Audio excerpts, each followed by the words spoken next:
Hello guys, তোমরা দেখতেই পাচ্ছ ওয়ে বাল্লে বাল্লে ধাবা। এটা সল্টলেকের আউটলেট। কিছুদিন আগেই গিয়েছিলাম এখানে লাঞ্চ করতে, তো তোমাদের সাথে শেয়ার করব এর ভিতরে অ্যাম্বিয়েন্সটা, এখানে কি কি মেনু ছিল, আমরা কি কি ট্রাই করেছিলাম, সব কিছু তোমাদের সাথে শেয়ার করব। আচ্ছা, আমার গলাটা এরকম শুনতে লাগছে কারণ আমার কাশি হচ্ছে, যে কারণে এরকম। তো প্লিজ ডোন্ট মাইন্ড, শুরু করা যাক।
এই যে আমাদের অপেক্ষার ফল চলে এসেছে।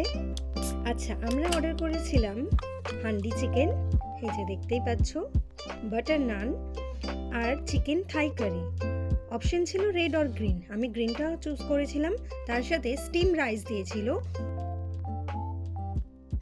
নট অনলি বাটার নান, হান্ডি চিকেনটাও কিন্তু বেশ বাটারি ছিল। ইনফ্যাক্ট সবকটা ডিশ অনেক বাটারি ছিল, বাট সবগুলো টেস্ট কিন্তু একদম আলাদা আলাদা ছিল আর ভীষণ টেস্টি ছিল। স্টিম রাইসের ওপরে লেবু পাতা আর কারি পাতা দেওয়ার কারণে ফ্লেভারটা একটা অন্যরকম আসছিল, বলে বোঝানো যাবে না। আর এই যে চিকেন থাই কারি, এর মধ্যে কালারফুল ক্যাপসিকাম ছিল, গ্রিন, রেড, ইয়েলো, অনিয়ন্স ছিল, কিউকাম্বার ছিল, বিভিন্ন রকমের ভেজিস ছিল এর মধ্যে। আর তার সাথে এত বাটার ছিল, মানে আমার খেতে ভীষণ ভালো লেগেছে। যারা বাটার একটু কম খাও তাদের হয়তো পছন্দ হবে না, কিন্তু ওভারঅল সবগুলোই বেশ আমার ভালো লেগেছে। শুধু ফুড নয়, বিলও কিন্তু বেশ বাটারি এসেছিল। ইনফ্যাক্ট প্রত্যেকটা আইটেমের যা প্রাইস ছিল আমার বেশ বাটারি লেগেছে, একটু হাই লেগেছে আমার। ওভারঅল সব বলেই দিলাম, এবার নেক্সট ভিডিওতে দেখা হচ্ছে, টাটা।